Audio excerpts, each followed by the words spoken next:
একটা পার্টির বাড়িতে প্রোগ্রামে যেতে গেলে লিস্ট করতে হয়। কাছের লোকগুলো লিস্ট করে তাদের বাড়িতে আগে যেতে হয়।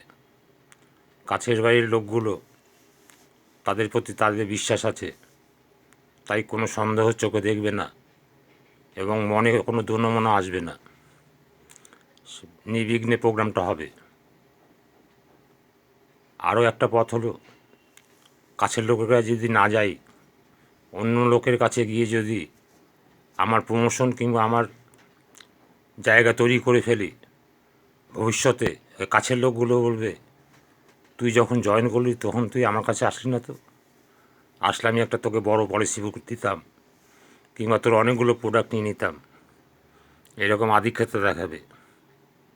তাই কাছের লোকগুলোকে আগে প্রোগ্রাম করে ফিনিশ করতে হয়, তবেই আপনার প্রত্যেকটা লোককে চিনতে পারবেন